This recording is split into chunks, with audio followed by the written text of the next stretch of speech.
내용을 다루고 있다 그랬습니다. 그 다음에 이어서 쓰여진 두 번째 책, 이 사도행전은 보면 성천하신 이후에 사도들을 통해서 주님께서 계속 행하시고 가르치신 내용이 담겨져 있다. 그러니까 여러분, 여기서도 우리가 주목해 봐야 하는 것은 예수님께서 성천하신 이후에도 사도행전의 내용은 예수님께서 행하시는 것이다라는 이야기입니다. 예수님께서 예수의 영을 보내셔가지고 사도들에게 행하도록 하셨기 때문에 그렇습니다. 그래서 우리가 누가복음은 첫 번째 쓰여진 책이고 사도행전은 두 번째 쓰여진 책인데요. 그런데 이 누가복음과 사도행전은 누구에게 보내진 책입니까? 혹시 그분 이름 기억나십니까? 네, 데오빌로, 그죠? 이 데오빌로이기는 한데 누가복음에는 보면 데오빌로 각하에게라고 되어 있고 사도행전에는 데오빌로에게 이렇게 되어 있어요. 이렇게 최상급의 호칭이 이제 사라지게 된 이유도 혹시 아시겠습니까? 예, 이 누가복음과 사도행전이 기록될 때에는 시간적인 차이가 조금 있어요. 그런데 누가복음이 기록되었을 무렵에 이 최상급의 호칭을 사용해야 되었던 누가와 데오빌로의 관계가 사도행전에서는 달라지기 시작했던 것이죠. 달라지는데 어떻게 달라진 것입니까? 데오빌로가 이제는 누가와 마찬가지로 그리스도의 형제가 되었던 것이죠. 누가와 데오빌로는 가족이 된 것입니다. 하나님의 가족. 그래서 특별하게 호칭을 이제 가지지 않아도 되는 그런 사이가 되었다. 그렇게 우리가 기억을 해봅니다. 우리 대략 여기까지만 하겠습니다. 지난주의 내용들은. 오늘은 저희가 사도행전 1장 8절에서 14절까지의 말씀을 우리가 함께 나누게 되는데, 우리가 사도행전을 이렇게 공부를 하다 보면 사도행전의 처음 몇 장은 오순절에 일어났다라는 것을 우리가 알게 됩니다. 그죠? 이것은 오순절 사건이 처음에 기록이 되어 있는 거예요. 그런데 사도행전에 또 보면 오순절이 되기 전에 이 제자들에게는 어떤 기간이 있었는가 하면 기다리는 기간이 있었습니다.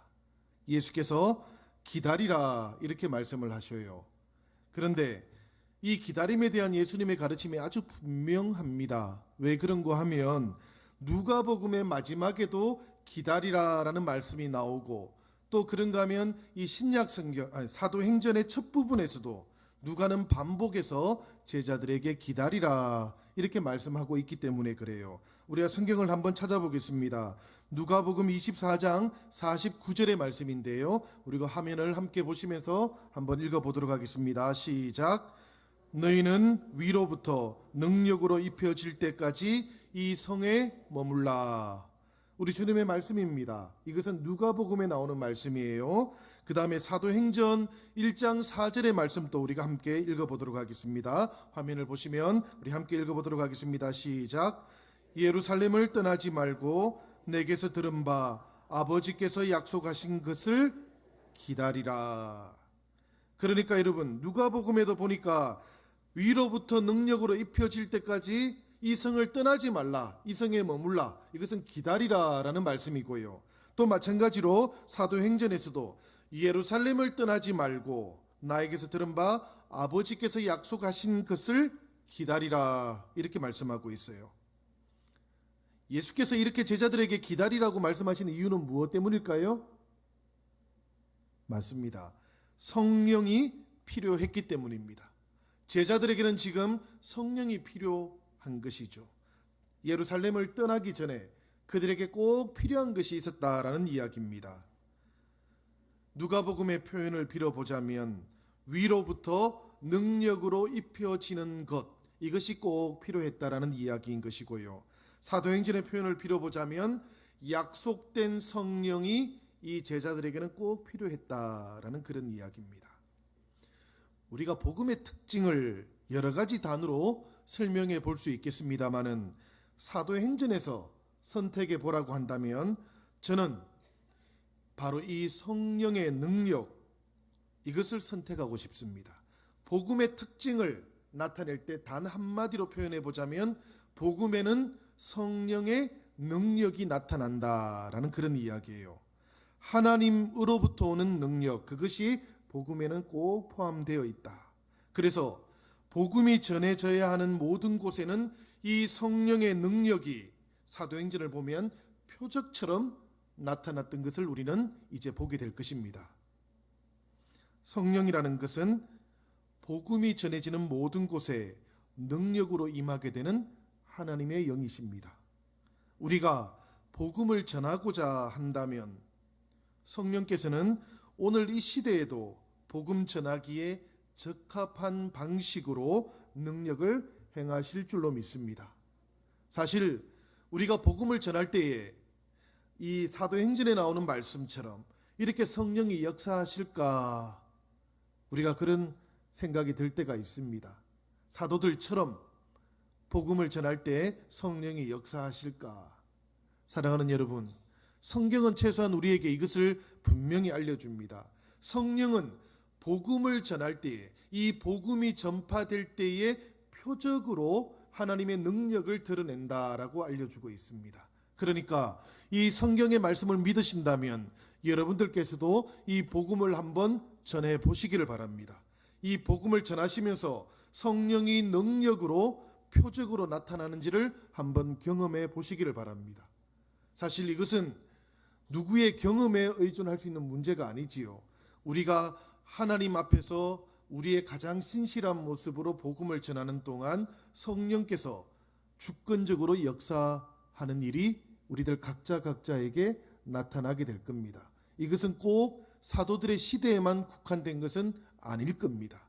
성령이 나타나고 드러나고 역사하는 방식은 이 사도 시대와 지금 달라질 수가 있겠습니다마는 여전히 성령은 이 복음이 능력으로 체험되도록 표적으로 사람들에게 경험될 줄로 믿습니다.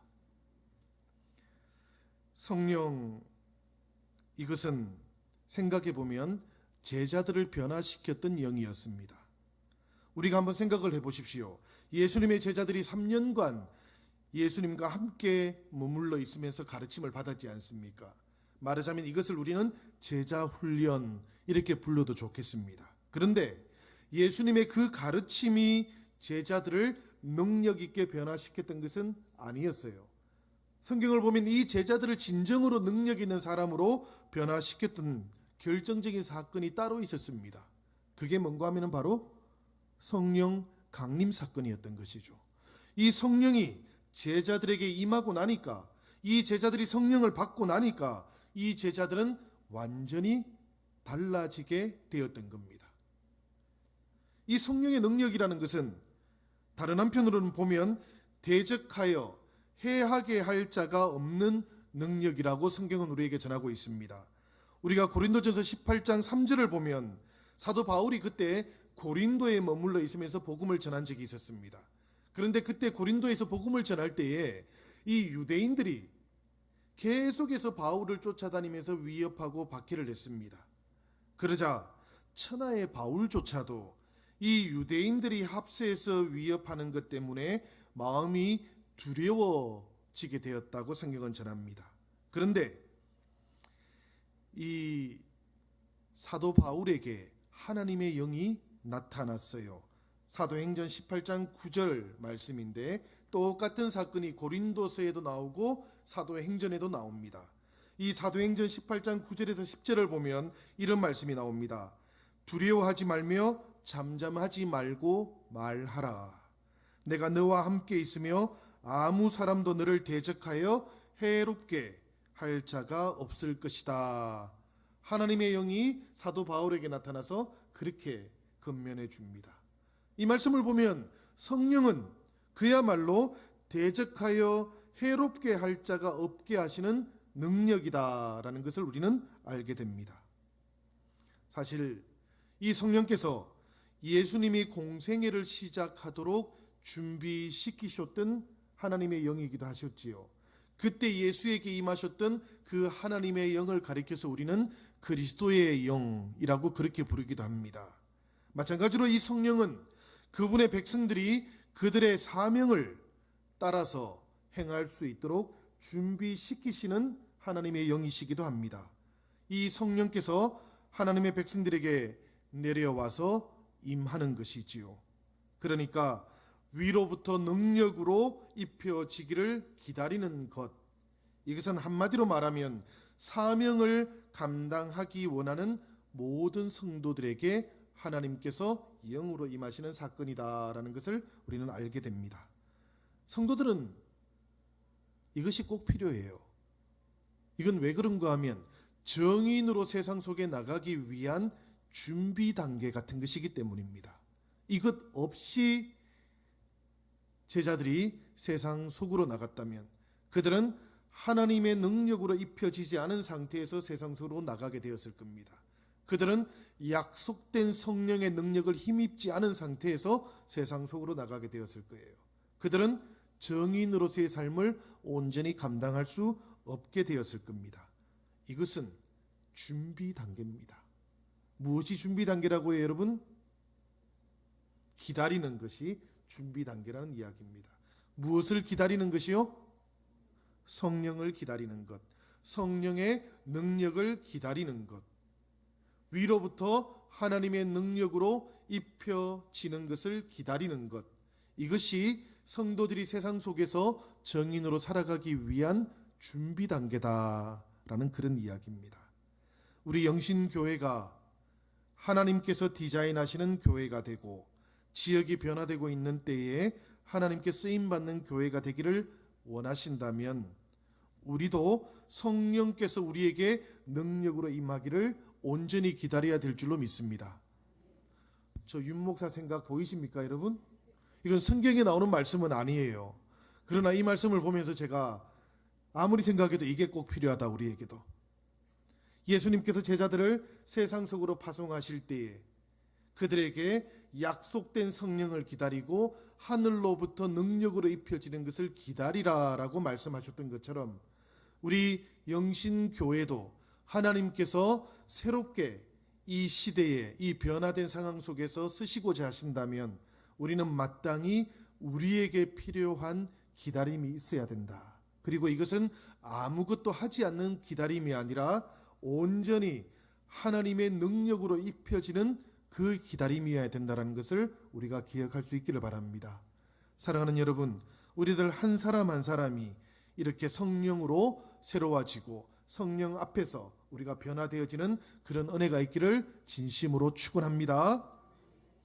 오늘 말씀을 보면 사도행전에는 이렇게 기다리고 있는 제자들도 아무것도 하지 않았던 것은 아니에요. 사도행전에는 중요한 4개의 사건을 뽑아서 우리에게 알려주고 있습니다. 그게 뭔가 하면 오늘 1장 8절에는 이 제자들이 사명을 받았습니다. 그지요? 어떤 사명이었습니까? 성령이 임하시면 예루살렘과 온 유대와 사마리아와 땅끝까지 이르러 내 증인이 되어라. 사명입니다. 그죠? 두 번째는 9절부터 12절까지인데 이 제자들이 무엇을 보았습니까? 그리스도께서 하늘로 올라가시는 것을 보았습니다. 그들은 그리스도께서 부활하신 그리스도께서 그들과 함께 하기 위해서 하나님의 보좌 우편으로 올라가시는 것을 보았다라고 그렇게 증언하고 있어요. 13절과 14절에는 어떤 말씀이 나오고 있습니까? 그들은 무엇을 했습니까? 함께 기도에 힘썼다라고 그렇게 말씀하고 있습니다. 그 다음에 오늘 봉독하지는 않았습니다. 우리가 다음 주에 하겠습니다마는 그들은 유다 대신에 마띠아를 12번째 사도로 뽑았습니다. 사실 교회가 선교적이려고 하면 반드시 갖추어야 하는 4가지 요소를 우리는 이 말씀에서 발견하게 돼요. 무슨 이야기인가 하면 교회가 선교적이 되려고 하면 교회 안에는 반드시 있어야 되는 게 뭔가 하면 사명입니다, 여러분. 이 사명이 있어야 교회가 선교적으로 될 수 있는 것이지요. 두 번째는 이 사명을 지휘하시는 주님에 대한 분명한 고백이 있어야 됩니다. 교회는 여러분 선교를 하는 동안 누구의 지휘를 받습니까? 예수 그리스도, 성천하신 그리스도의 지휘를 받는 거예요. 이 방향을 인도해 가시는 조타수가 없이 그냥 교회가 흘러가는 것이 아닙니다, 여러분. 성천하신 그리스도께서 우리에게 성령을 보내주셔가지고 이 성도들이 교회가 선교하는 동안 우리를 인도해 가시는 것입니다. 그 다음에 교회가 사명을 감당하면서 선교적으로 되기 위해서는 교회에 무엇이 필요한가 하면 마띠아가 필요해요. 이 마띠아는 무엇에 비유할 수 있는가 하면 사명을 위해서 필요한 사역자에 비유할 수가 있겠습니다.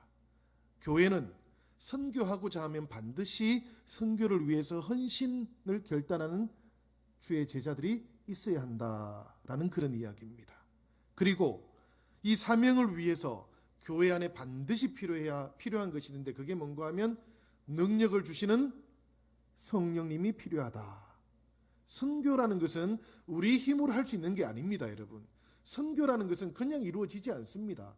말재간이 아무리 좋은 사람도 복음을 통해서 사람의 마음을 변화시키고 움직이는 것은 불가능합니다, 여러분. 성령이 없으시다면.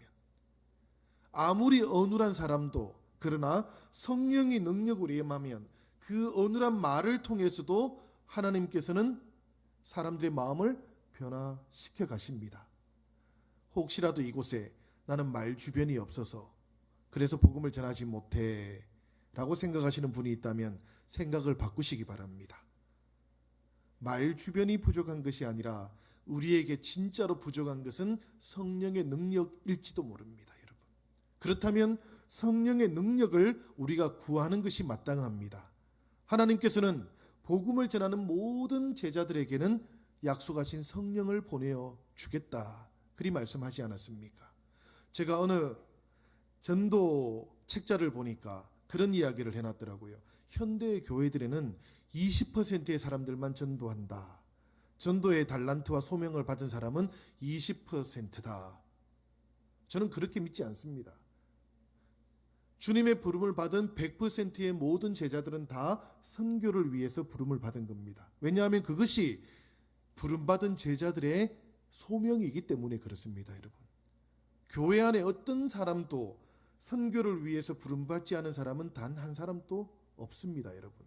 이곳에 있는 모든 사람들은 다 이 복음을 전하도록, 복음을 예루살렘뿐만 아니라 유대뿐만 아니라 사마리아와 팔레스틴을 넘어서 온 땅 가득히 복음을 전하도록 부름을 받았다라는 것을 기억하시기 바랍니다. 예수님께서 부활하신 후에 성천하시기까지 가만히 생각해 보면 제자들과 함께 나누었던 주제가 바로 이 내용입니다, 여러분.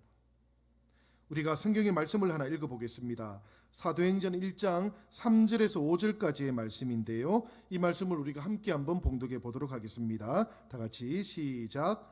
그가 고난받으신 후에 또한 그들에게 확실한 많은 증거로 친히 살아계심을 나타내사 40일 동안 그들에게 보이시며 하나님 나라의 일을 말씀하시니라. 사도와 함께 모이사 그들에게 분부하여 이르시되 예루살렘을 떠나지 말고 내게서 들은 바 아버지께서 약속하신 것을 기다리라. 요한은 물로 세례를 베풀었으나 너희는 몇 날이 못되어 성령으로 세례를 받으리라 하셨느니라. 아멘. 이 말씀을 보면 예수님께서 제자들과 함께 40일 동안 나누었던 대화의 주제가 나오고 있습니다. 그 주제가 뭔가 하면 바로 하나님의 나라와 성령에 관한 것입니다. 그지요, 여러분들? 40일 동안 그들에게 보이시며 하나님 나라의 일을 말씀하시니라 라고 그렇게 되어 있지요. 그 다음에 예루살렘을 떠나지 말고 내게서 들은 바 아버지께서 약속하신 것을 기다리라 이렇게 말씀하신 다음에 그것이 뭔가 하면 바로 성령으로 세례를 받을 것이다 이렇게 말씀하신 거예요. 그러니까 40일 동안 부활하신 주님께서 제자들과 함께 이 땅에 머물러 있는 동안 제자들에게 가르쳐 주신 내용이 뭔가 하면은 하나님의 나라와 성령에 관한 것이었다는 이야기입니다. 본래 구약 성경을 보면 이 하나님의 나라와 성령이 오시는 것은 구약 성경에서부터 두 개가 잘 연결되어 있어요. 예수님께서 40일 동안 하나님의 나라와 성령에 대해서 이야기한 것이 결코 우연이 아니었다라는 이야기입니다. 우리가 오늘 세 가지 본문의 말씀을, 구약 성경의 말씀을 통해서 이것을 한번 확인해 보겠습니다. 첫 번째는 이사야서 32장 15절 말씀인데요. 우리 화면 보면서 한번 읽어볼까요? 다 같이 시작. 마침내 위에서부터 영을 우리에게 부어주시리니 광야가 아름다운 밭이 되며 아름다운 밭을 숲으로 여기게 되리라. 이것은 이사야 예언자에게 하나님께서 말씀하신 말씀이죠. 에스겔서의 말씀도 한번 보도록 하겠습니다. 11장 19절에서 20절까지의 말씀입니다. 함께 읽어보겠습니다. 시작. 내가 그들에게 한 마음을 주고 그 속에 새 영을 주며 그 몸에서 돌 같은 마음을 제거하고 살처럼 부드러운 마음을 주어 내 율례를 따르며 내 규례를 지켜 행하게 하리니 그들은 내 백성이 되고 나는 그들의 하나님이 되리라. 하나님께서 그들의 하나님이 되고 그들은 내 백성이 되는 때가 바로 하나님의 나라가 임하는 그때를 말하는 것인데, 그때 하나님께서는 에스겔 예언자에게 말씀하시기를 그들의 속에 내 영을 부어주겠다, 그렇게 말씀하시는 것이죠. 하나님의 나라가 임하는 것과 하나님의 영이 부어지는 것이 항상 같이 나오고 있다는 이야기입니다. 또 한 구절을 찾아보겠습니다. 요엘 2장 28절 29절입니다. 우리 요엘서의 말씀도 함께 봉독해 보겠습니다. 시작. 그 후에 내가 내 영을 만민에게 부어주리니 너희 자녀들이 장래일을 말할 것이며 너희 늙은이는 꿈을 꾸며 너희 젊은이는 이상을 볼 것이며 그때에 내가 또 내 영을 남종과 여종에게 부어줄 것이며. 이 말씀도 똑같이 하나님의 나라가 임하는 때를 가리키는 것인데, 이 하나님의 나라가 임하는 것과 반드시 연결되어 있는 현상이 무엇인가 하면 하나님의 영이 부어지는 것입니다. 구약 성경의 말씀들을 보면 하나님께서 메시아의 나라를 세우실 때에 그분의 영을 부어 주실 것이다 라는 것은 항상 패키지로 나오고 있다는 이야기예요. 따로따로 나오는 법이 없다는 이야기입니다. 하나님의 영이 흘러 넘쳐서 만민이 그것을 누리게 되는 것이 하나님의 통치가 시작되고 있는 표적이라는 이야기입니다, 여러분. 하나님의 나라가 임했는데 하나님의 영이 흘러 넘치는 표적이 나타나지 않으면 그것은 하나님의 나라가 아니라는 이야기이기도 한 것이에요. 예수 그리스도 그분과 함께 하나님의 나라가 임했을 때 바로 그런 이유 때문에 예수 그리스도 그분의 모든 사역에 성령의 능력이 강하게 나타났던 것입니다. 예수 그리스도께서 사도들에게 이 하나님의 나라를 전하는 그 소명을 맡겨주셨을 때 이 제자들이 하나님의 나라를 전하는 동안 성령의 역사가 강하게 나타나는 이유도 바로 여기에 있는 것이죠. 성령의 능력이 나타나는 것은 하나님의 통치가 시작되었다는 표적인 겁니다. 표시인 거예요. 저는 그런 생각을 해봅니다. 성경의 의미대로 우리가 생각을 해보면 하나님의 나라라는 것은 성령으로 하나님의 통치가 시작되는 상태인 것이죠. 내 안에 하나님의 나라가 임한다라는 것은 내 안에 성령을 통해서 하나님의 통치가 시작된다라는 이야기입니다. 그죠? 우리 가정에 하나님의 나라가 임한다라는 것은 어떤 의미입니까, 여러분? 우리 가정에 성령의 능력이 확인된다라는 이야기입니다. 우리 마을에 하나님의 나라가 시작되고 있다라는 것은 우리 마을에 성령의 치유하시고 회복시키는 역사가 나타난다는 의미여야 합니다. 우리나라에 성령이 역사하면, 성령이 흘러넘쳐서 사람들에게 이어져 나가면, 그러면 하나님의 통치가 시작되고 있다라는 그런 의미겠습니다, 여러분. 우리 영신교회가 처하고 있는 이 지역에 하나님의 통치가 시작이 되면 이 지역에 사는 사람들에게 우리 영신교회 성도들을 통해서 성령의 능력이 표적처럼 경험되는 일이 생겨나야 한다라는 그런 이야기입니다, 여러분.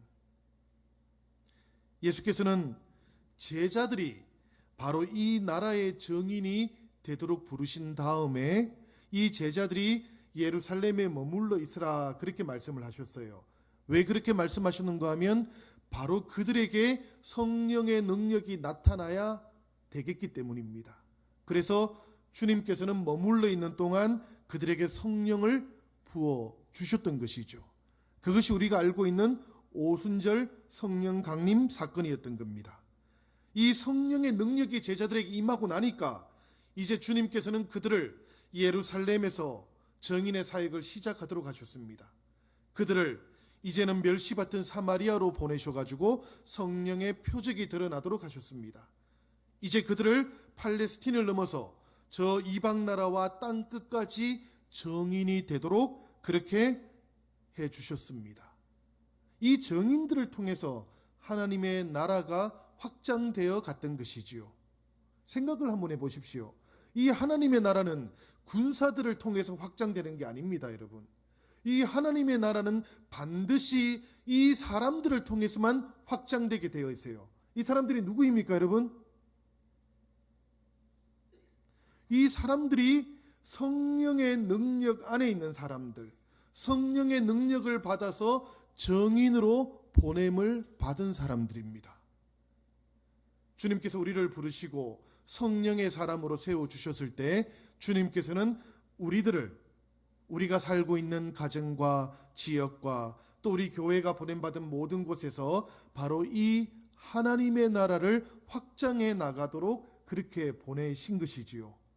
그러니까 우리들도 하나님의 나라를 위해 보냄받은 정인들인 것이 맞지요? 사랑하는 여러분, 맞지요? 사랑하는 여러분, 데시벨이 너무 약합니다. 우리들도 하나님의 보냄을 받은 정인들 맞지요? 우리가 살아가고 있는 모든 곳에서 이 성령의 능력이 표적처럼 나타나야 하는 것도 맞지요? 이 성령의 능력이 나타나기 위해서 우리가 힘써서 기도해야 되는 것도 맞지요? 오늘 주님께서는 우리를 그렇게 열방으로 보내고자 하시는 것입니다, 여러분.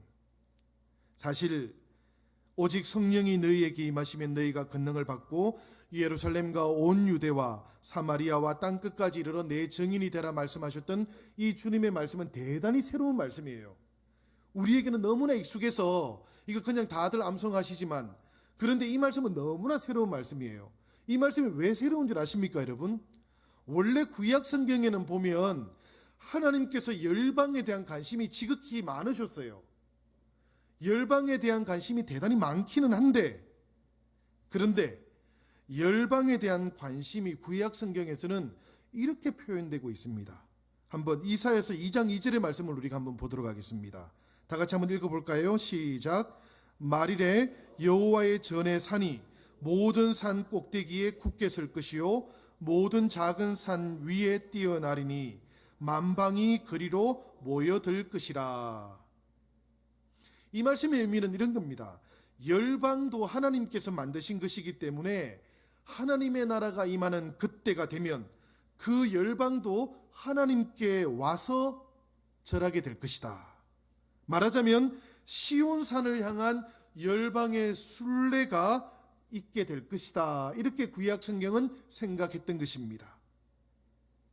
정인들이 열방을 향해서 나아가게 될 것이라는 생각을 구약 성경은 하지 않아요. 무슨 이야기인지 아시겠습니까, 여러분? 정인들이 열방을 향해서 주의 복음을 전하면서 하나님의 나라를 확장하는 이런 생각을 구약 성경은 하지 않는다라는 이야기입니다.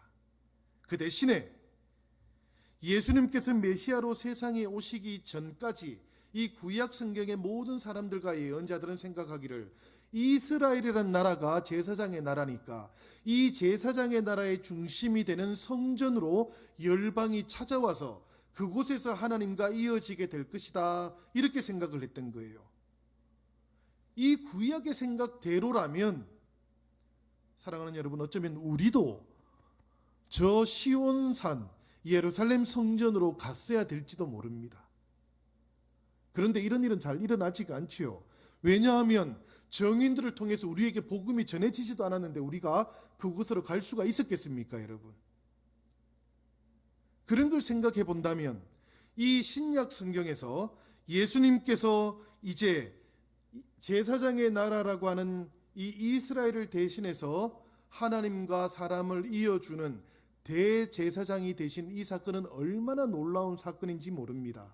이제는 예수님께서 십자가에 죽으시기까지 하나님을 향한 신실하심을 다 이루어 주셨기 때문에 그 예수님의 십자가와 부활의 사건 이후부터는 이스라엘에게 주어졌던 제사장 나라의 사명이 주님에게 옮겨가게 된 것이고, 그리고 이 주님께서는 예수 그리스도와 연합한 교회와 성도들에게 이 제사장의 소임을 맡겨주게 되었던 것이죠.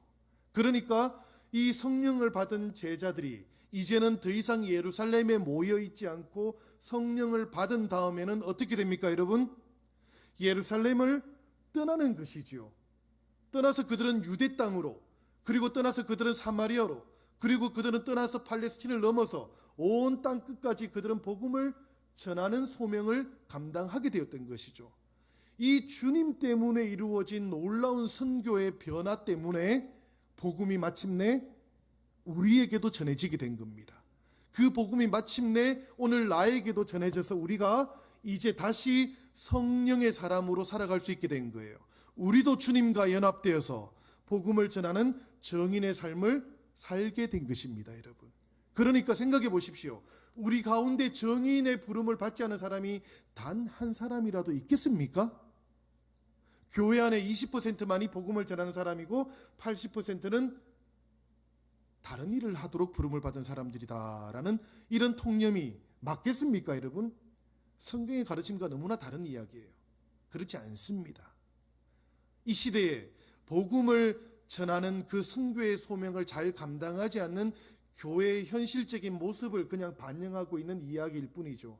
성도들은 누구나 성령으로 부름을 받고 정인의 소임을 받게 되었을 그때부터 땅 끝까지 주님께서 위탁하신 이 선교의 소명을 받은 사람들입니다. 저는 우리 영신교회가 주님으로부터 받은 이 소임을 잘 감당할 수 있기를 바랍니다. 비록 때와 시기는 우리가 알 바가 아니지만 권능을 받고 성령의 강림과 주님의 재림 사이의 기간 동안에 우리는 이 하나님의 나라가 점차 넓어져 갈 수 있도록 주님께서 이루어 가시는 그 선교의 소명을 우리가 함께 감당해야 될 줄로 믿습니다. 먼저 내 안에서부터 하나님의 나라를 꼭 이루시기를 바랍니다. 먼저 우리의 가정에서부터 이 하나님의 나라를 꼭 이루시기를 바랍니다. 먼저 우리 섬기는 이 영신교회 안에서부터 우리가 이 하나님의 나라를 꼭 이루어 갈 수 있기를 바랍니다. 많은 것, 거대한 것, 큰 것을 생각하지 마십시오, 여러분. 내 안에 하나님 나라가 이루어지지 않으면 우리가 가정과 교회와 마을과 이 나라를 온전히 선교할 수 없지 않겠습니까? 예수님의 제자들은 그랬기 때문에 예루살렘에 머물러 있었던 거예요. 예수님께서는 그렇기 때문에 제자들에게 너희가 성령을 받기 전까지는 예루살렘을 떠나지 말라고 그렇게 말씀하셨던 것입니다. 저희가 오늘 읽었던 12절과 13절, 14절의 말씀이 있는데요. 이 14절의 말씀만 제가 간략하게 읽어드리면 이렇습니다. 여자들과 예수의 모친 마리아와 예수의 아우들도 더불어 마음을 같이하여 오로지 기도에 힘쓰더라. 성령을 받기 전에 제자들은 더불어 마음을 같이하면서 기도했다라고 그렇게 말씀하고 있습니다. 이 성령의 능력을 통해서 성령의 표적이 나타나고 우리가 있는 모든 곳에서 내 안에서부터 하나님의 나라가 이루어지기 위해서 제자들은 어떻게 했는가 하면 마음을 같이해서 기도했다라는 이야기입니다.